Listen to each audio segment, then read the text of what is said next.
پاکستانی جا رہا تھا, ٹرین میں سفر کر رہا تھا ایک چائنیز کے ساتھ. تو پاکستانی تاجروں کا دماغ بہت تیز چلتا ہے. تو ایک چائنیز کے مچھر آ کے بیٹھا. چائنیز دنیا کی ہر چیز کھا لیتے ہیں, چائنیز نے اٹھایا اور کھا لیا. اب پاکستان نے بولا یار ادھر تو مچھروں کا بزنس بھی ہو سکتا ہے. تو پاکستانی کے مچھر آ کے بیٹھا, اس نے پکڑا اور چائنیز سے بولا کتنے کا خریدے گا. تھوڑے سے چٹکلے چلتے رہتے ہیں, ان کا موضوع سے تعلق تو نہیں ہے لیکن تھوڑا سا آپ کا دل اس میں لگا رہے کہ وہ ایک جو چوہا جو ہے نا, چوہا, اس نے ایک ہاتھی کو دریا میں نہاتے ہوئے دیکھا. السلام علیکم, خیریت سے آپ؟ تو ہاتھی کو دیکھا دریا میں نہاتے ہوئے. تو چوہے نے ہاتھی سے کہا یار ذرا باہر آنا, کام ہے ضروری. تو ہاتھی نے کہا بھائی میرے لیے باہر آسان نہیں ہے, میں گھنٹوں لگیں گے, میں ہاتھی ہوں, کوئی مذاق نہیں ہوں. چوہے نے کہا نہیں بہت ہی اہم کام ہے, تھوڑی دیر کے لیے آپ کو باہر آنا پڑے گا. اب بیچارہ اتنی مصیبت سے باہر نکلا. چوہے نے کہا بس ہو گیا کام, واپس جاؤ. ہاتھی نے کہا بھائی کیا ٹینشن تھی, مجھے اتنی مصیبت سے نکلا. اور میں, چوہا کہہ رہا ہے بس میں یہ دیکھنا چاہ رہا تھا میرا انڈر ویئر پہن کے تو نہیں نہا رہے تم پہ. ٹھیک ہے نا, صحیح ہے. تو خیر ہاتھی انڈر ویئر نہیں پہنتا. کوئی بھی دنیا کا جانور ایسا نہیں ہے دنیا میں کوئی جو لباس زیبتن کرتا ہو, کیونکہ لباس کا تعلق کس سے ہے؟ تہذیب سے. انسان ہمیشہ سے لباس پہنتا آیا ہے, یہاں تک کہ قرآن مجید میں اللہ نے فرمایا ہے کہ جب آدم علیہ الصلاۃ والسلام سے خطا ہوئی ہے جنت میں, تو اس خطا کے بدلے میں اللہ نے جو سب سے پہلی سزا دی ان کا لباس چھین لیا. حالانکہ وہ دونوں میاں بیوی تھے, حضرت آدم اور حوا, لیکن ان میں اتنی حیا تھی کہ فتفقا یخصفان علیہما من ورق الجنہ, کہ جنت کے درختوں کے پتوں سے اپنے جسم کو ڈھانپنے لگے. تو پہلے دن سے اللہ نے انسان کے مزاج میں اور انسان کے فطرت میں کیا رکھا ہے؟ تہذیب. لباس کا تعلق کس سے ہے؟ تہذیب. ایک جاہل پیر تھے, جاہل پیر ہوتے ہیں نا اپنے مریدوں کو بس کھانے کھلانے کی ترغیب. انہوں نے کہیں کدو کی فضیلت پہ بیان کیا. کس پہ بیان کیا؟ کدو کی فضیلت. نبی صحیح حدیث ہے کہ رسول اللہ صلی اللہ علیہ وسلم کو لوکی اور کدو جو ہے نا یہ بہت پسند تھا, یہ صحیح حدیث ہے. حضرت انس بن مالک رضی اللہ تعالیٰ عنہ فرماتے ہیں کہ جب ایک صحابی نے حضرت انس بن مالک کو دیکھا کہ وہ سالن پکا ہوا ہے, اس میں جہاں جہاں کدو ہے نا, تو حضرت انس بن مالک وہ کدو تلاش کر کر کے کھا رہے ہیں. تو کسی نے پوچھا کہ ایسا کیوں؟ فرمایا میں نے نبی صلی اللہ علیہ وسلم کو ایسے ہی دیکھا. آپ کو لوکی پسند تھی, صحت کے لیے بھی بڑی زبردست چیز ہے, لیکن یہ ایک تو ایک طبعی چیز ہے نا, کوئی ضروری نہیں کہ ہر آدمی کو پسند ہو, یہ تو طبعی چیز ہے. تو آپ وہ مولانا جو جاہل پیر تھے نا, انہوں نے اپنے مریدوں کو حدیث سنائی کہ کدو نبی نے کھایا, نبی کی سنت. جب کھانے کا ٹائم آیا نا, تو وہ جو مرید تھا اس نے کہا کہ حضرت میں آپ کے لیے کدو شریف پکا کے لے آؤں. اب کدو کے ساتھ کیونکہ سنت ہو تو شریف کا لفظ بھی ایڈ کر دیا کہ کدو اتنے فضائل سنے, تو حضرت میں آپ کے لیے کدو شریف پکا کے لے آؤں. وہ ان کے تو آسان خطا, یار اب ہمیں کدو کھلائیں گے یہ. تو انہوں نے کہا یار ہم گناہگار لوگ ہیں, میرے لیے کوئی بے غیرت سی مرغی پکا کے لے آؤ. ہم کیا ہیں؟ ہم بڑے گناہگار لوگ ہیں, کدو شریف کہاں, ہمارے لیے کوئی بے غیرت سی جس میں غیرت بالکل ہی نہ ہو. تو یہ جو فارمی چکن ہے نا, اس بیچاری کو کچھ پتہ نہیں. مجھ سے ایک دفعہ بقرعید میں کسی نے مسئلہ پوچھا کہ حاملہ گائے جو ہے نا, حاملہ گائے, اس کی قربانی جائز ہے؟ میں نے کہا ہاں جائز ہے. تو انہوں نے کہا اس بیچارے معصوم بچے کا کیا قصور ہے؟ وہ جو گائے کے پیٹ میں معصوم بچہ ہے اس کا کیا قصور ہے؟ تو میں نے کہا اس کی ماں بیچاری کا کیا قصور تھا جس کو ہم کاٹ رہے ہیں, اس سے کوئی اس کو کسی جرم کی سزا دی جا رہی ہے. تو جانور بیچارے کا کوئی قصور تھوڑی ہوتا ہے کہ جو ہم اس کو کاٹ کے کھاتے ہیں. وہ اللہ نے بنایا کس کے لیے؟ ہمارے لیے. چٹکلا سناتا ہوں نا, کئی بار آپ سن چکے ہیں. وہ ایک بچے نے, ایک مس تھی, انہوں نے وہ بچے بیٹھے ہوئے تھے, اسٹوڈنٹس بیٹھے ہوئے تھے, ان سے معاہدے لیے کہ دیکھو بیٹا پکا وعدہ کرو, پکا وعدہ کرو کہ پان گٹکا نہیں کھاؤ گے. انہوں نے کہا میس پکا وعدہ پان گٹکا نہیں کھائیں گے.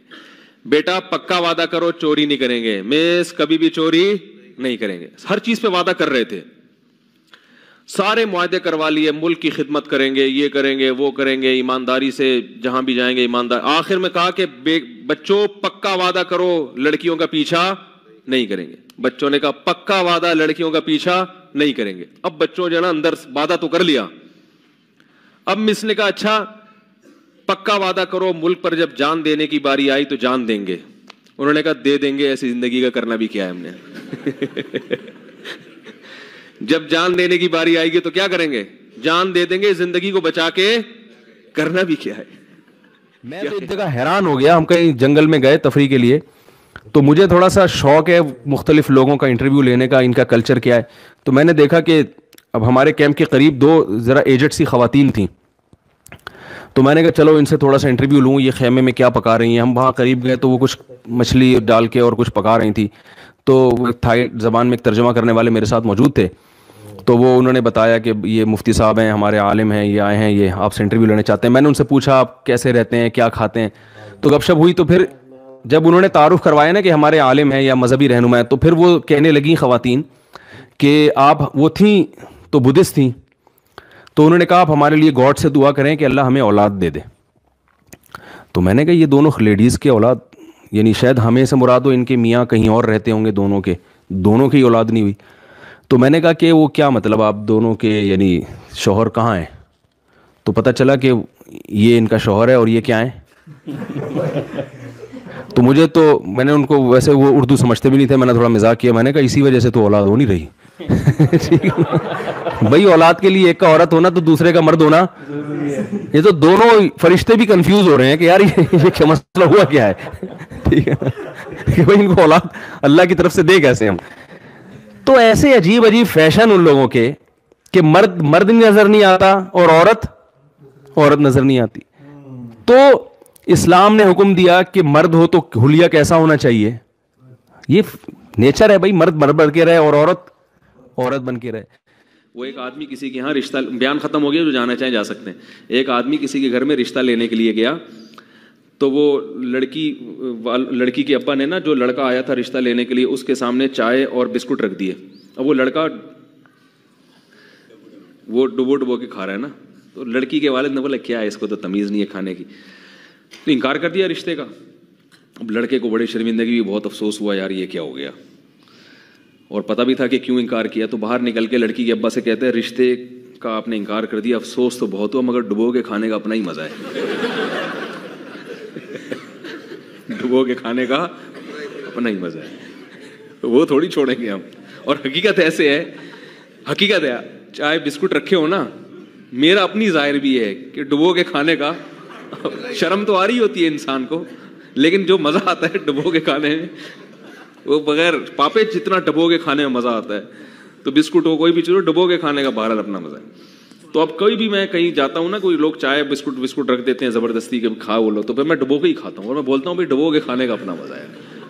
آپ کو لگے گا مفتی صاحب کیا کر رہے ہیں, بھائی ہم آپ کی وجہ سے مزہ تھوڑی. جب مدرسے گئے نا, تو ایک تو ملا کے لفظ سے بھی ایک وحشت ہوتی تھی, اوپر سے مدرسے گئے تو انہوں نے ظلم یہ کیا کہ ٹینڈ کرانے کا حکم دے دیا.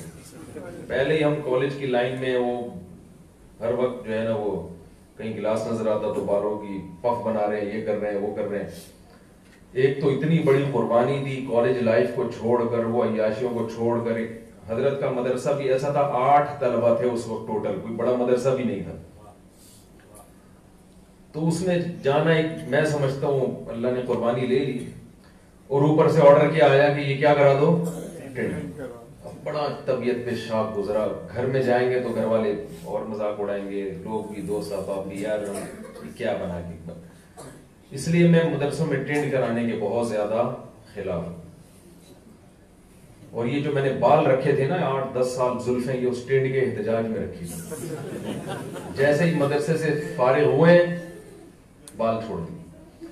لیکن کیونکہ گنجوں کا مذاق اڑایا تو اس کی سزا ہے کہ آج میں خود.